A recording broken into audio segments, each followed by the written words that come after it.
आजच्या पत्रकार परिषदेच्या निमित्तानं उपस्थित माझे सर्व पत्रकार बांधव, नुकतंच तुम्ही अनेक प्रसार माध्यमातून विविध बातम्या बघत आहात की भडगाव आणि पाचोरा मतदारसंघातील पीक विम्यासंदर्भामध्ये जी श्रेयवादाची लढाई अनेक लोकांकडून चालवली जात आहे। तर या बाबतीत मी किशोरप्पा पाटील आणि शिवसेनेच्या वतीने आपल्याला या सर्व बाबींचा खुलासा करू इच्छितो की जो श्रेय लाटण्याचं काम येथे अमोल शिंदेकडून चाललेलं आहे। तर या बाबतीमध्ये या सर्व गोष्टींची स्पष्टता आली पाहिजे। यामागची ही सर्वप्रथम भूमिका मी मांडण्यासमोर आपल्याकडे उपस्थित आहे। तर गेल्या वर्षी आपल्याकडे सरासरी पावसाचं प्रमाण कमी होतं आणि तुम्हालाही सर्वांना परिचित असेल की जवळपास पूर्ण राज्यभरामध्ये जवळपास 25 लाख शेतकऱ्यांचा हा प्रश्न होता आणि जवळपास 1352 कोटी रुपयाचा निधी शासनामार्फत येथून वितरित होणार होता। आणि पीक विमा कंपन्यांच्या बाबतीमध्ये राज्य शासनाच्या पातळीवरती विविध प्रकारच्या बाबी पीक विमा कंपन्या आणि राज्य सरकार यांच्यामध्ये या वारंवार चालल्यात आणि त्यामध्ये पीक विमाच्या कंपन्यांचा काही जिल्ह्यांच्या बाबतीत आक्षेप होता। त्या आक्षेप असणाऱ्या जिल्ह्यामध्ये आपला जळगाव जिल्हा सुद्धा होता। आणि महत्वाची बाब म्हणजे आता हा जळगाव जिल्हा हा विम्या संदर्भात बसवण्यासाठी गेल्या वर्षी पावसाची सरासरी कमी होती, यासाठी सन्माननीय आमदार आपल्या भडगाव पाचोरे आमदार किशोरप्पा पाटील यांनी वारंवार आपल्या कृषी मंत्र्यांकडे वारंवार पाठपुरावा केला, सन्माननीय मुख्यमंत्र्यांकडे वारंवार पाठपुरावा केला।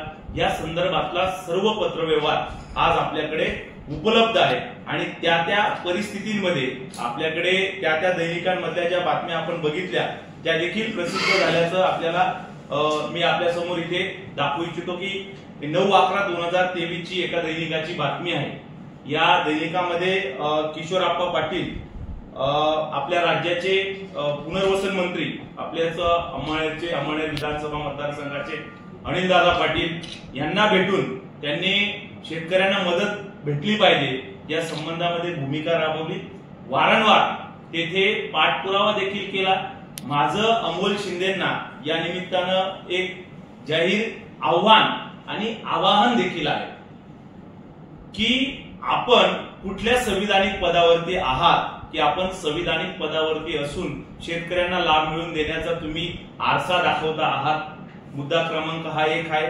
दुसरा मुद्दा, आपण संविधानिक पदावरती नाही आणि आपण फक्त मी त्याची ती पोस्ट पण त्याची एक प्रिंट मारून ठेवलेली आहे की त्यांनी सांगितलं की भडगाव पाचोरा मतदारसंघामध्ये की त्यांनी फक्त कलेक्टरला निवेदन दिलं आणि तेथे नुकसान भरपाई झाल्याचा ते दावा करतात। आता मला सांगा की आपण सर्वजण जाणकार आहात, इथली जनता जाणकार आहे की वारंवार मंत्रालयाचे उंबरठे झिजवावे लागतात, वारंवार मुख्यमंत्र्यांकडे कृषी मंत्र्यांकडे याच्या बैठका लावाव्या लागतात आणि ज्या वेळेस विमा कंपन्यांच्या बाबतीमध्ये विमा कंपन्यांचे जे वाद होते शेतकऱ्यांच्या अनुदाना संदर्भामधले, तर यामध्ये किशोरप्पा पाटील यांनी कृषी मंत्र्यांसोबत वेगवेगळ्या प्रकारच्या बैठका घेऊन त्यांनी योग्य तो यातनं मार्ग काढा हा मुद्दा तिथे मांडला आणि म्हणून कालांतराने शासनाने तेथे 25% अग्रिम जी रक्कम असते ती प्रत्येक शेतकऱ्यांच्या साधारणपणे 60 महिने अगोदर ती शेतकऱ्यांच्या खात्यामध्ये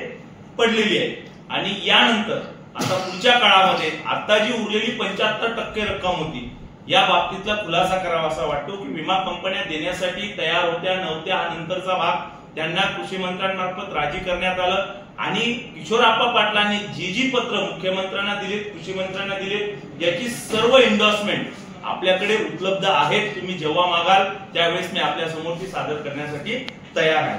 फक्त कलेक्टरला निवेदन दिलं प्रश्न सुटला असा नाही, तर अनेक वेळेस या सर्व गोष्टींना आपल्याला पाठपुरावा करावा लागतो आणि तो सन्माननीय आमदार किशोरप्पा पाटील यांनी तो केलेला आहे। तर आता झालंय कसं की कावळा बसायचा घात आणि फांदी तुटायचा घात अशी यांची एक भूमिका आहे।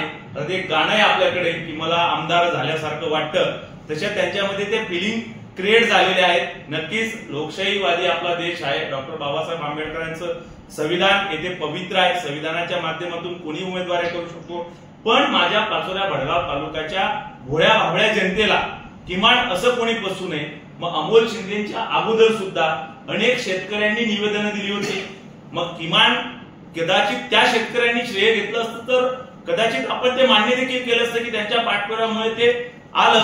पण आज अमोल शिंदे ज्या प्रकारे आज लोकांमध्ये अशा पद्धतीची बाब समोर आणून पाहत आहेत की त्यांच्या माध्यमातून भडगाव पाचोरा मतदारसंघामध्ये या विम्याचे पैसे आले, ते दादांत खोटी बाब आहे. कारण की हा पूर्ण प्रश्न जळगाव जिल्ह्याचा होता. त्यांच्या निवेदनातनं एक त्यांनी जे सांगितलेलं आहे की आम्ही आपणास या पत्राद्वारे विनंती करतो की याबाबत आपण तात्काळ शेतकऱ्यांना पीक विमा नुकसान भरपाई मिळवून देण्यासाठी सहकार्य करावे, ही नम्र विनंती. आता कलेक्टर फक्त काय करू शकतो, शासनापर्यंत ही बाब पोहोचू शकतो. कुठेतरी त्यांनी कार्यालयात जाऊन त्यांनी चर्चा करून निवेदन दिल्याचं आपल्याला दिसतं का, किंवा त्यांनी सन्माननीय कृषी मंत्र्यांना एखादा फोन केल्याचा त्यांनी पुरावा सादर करावा, त्यांनी एखादी इंडोर्समेंट सन्माननीय एखाद्या मंत्री महोदयांची एखाद्या पत्रावरती मारलेली आहे का, याचा देखील त्यांनी पुरावा द्यावा.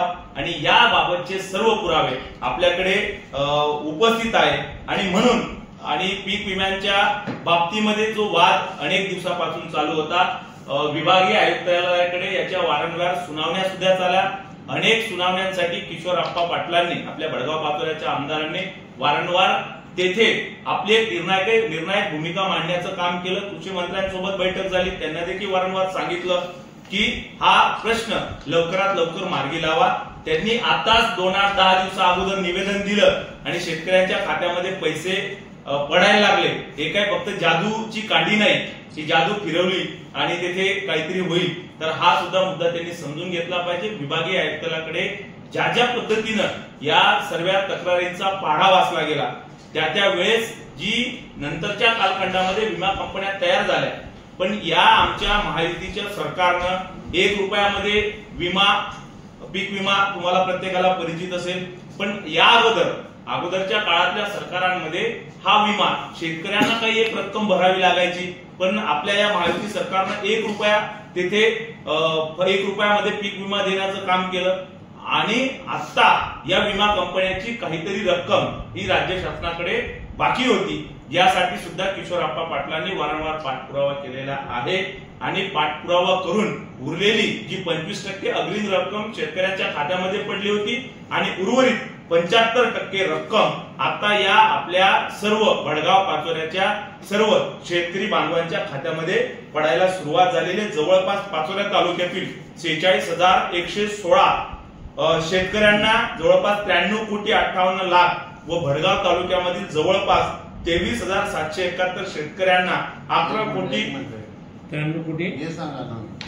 भडगावमध्ये 46,116 कोटी 98,00,000 93 कोटी 58,00,000 आणि भडगाव 58,00,000 आणि भडगाव तालुक्यातील जवळपास 23,771 शेतकऱ्यांना 11 कोटी 84,00,000 अशी प्रत्यक्षपणे 105 कोटी रुपयांची मदत ही वारंवार संविधानिक पदावर असलेल्या, लोकप्रतिनिधी असलेल्या, वारंवार मुख्यमंत्र्यांची इंडोर्समेंट त्या पत्रांवरती घेऊन, कृषी मंत्र्यांची इंडोर्समेंट घेऊन, विभागीय आयुक्तांची इंडोर्समेंट घेऊन, वारंवार कृषी सहाय्यक असतील, तहसीलदार असतील, प्रांत असतील, यांच्या मार्फत पंचनामे करून एक विशिष्ट बाब म्हणून तेथे शासनाला सर्व प्रकारची कागदपत्र ही पुरवण्याचं काम सन्माननीय किशोरप्पा पाटलांनी केलं. माझी अमोल शिंदेना या निमित्तानं विनंती आहे की आपण नक्कीच आमदारकीच्या तयारीत आहात, आम्हाला त्याचा दुःख नाही, आनंदच आहे, पण चुकीच्या संभ्रमात टाकून लोकांचं श्रेय घेण्याचं काम आपल्या मार्फत होऊ नये, ही आपल्याला या निमित्तानं सांगणं आहे. आणि फक्त कोणीतरी निवेदन दिलं म्हणून हा प्रश्न सुटत नाही. शासन स्तरावरती वारंवार शासनाच्या वतीनं एक लोकप्रतिनिधी म्हणून तेथे आपल्याला एक दबावगट तयार करावा लागतो, वारंवार त्याचा पाठपुरावा करावा लागतो आणि तेव्हा ही विम्याची रक्कम आपल्या खात्यामध्ये अनुदानित होते, आपल्या खात्यामध्ये वर्ग होते. नाहीतर आज पूर्ण जळगाव जिल्ह्याच्या प्रत्येक शेतकऱ्यांच्या खात्यामध्ये आता पैसे यायला लागले आहेत. मग याचं पण श्रेय अमोल शिंदे घेतील का? तर हा पण सर्वात मोठा प्रश्न आहे. फक्त ज्यावेळेस भडगाव आणि पाचोरा या मतदारसंघामध्ये जर शेतकऱ्यांच्या खात्यामध्ये पैसे आले असते तर आपण कदाचित असं म्हटलं असतं. तसं तर म्हणता येणारच नाही, कारण की कलेक्टर सरकारकडे काही एवढी मोठी निधी वितरण करायची काही एवढी मोठी जबाबदारी राहत नाही, तर हा पूर्ण जिल्ह्याचा विषय होता आणि संविधानिक पदावरती असणाऱ्या लोकप्रतिनिधी असणाऱ्या किशोर आप्पा पाटलांनी वारंवार त्याचा पाठपुरावा करून मी तुम्हाला बातम्या देखील दाखवल्या. 2023च्या त्या बातम्या आहेत. म्हणून फक्त चुकीच्या पद्धतीनं लोकांच्या डोळ्यामध्ये धूळफेक करण्याचं एक काम चाललेलं आहे आणि येणाऱ्या काळामध्ये अशा खोट्या अफवांना आपला भडगाव पाचोराचा मतदार हा जागृत आहे. हा कुठल्याही येणाऱ्या काळातल्या भूलथापांना बळी पडणार नाही, एवढंच आजच्या निमित्ताने सांगू इच्छितो.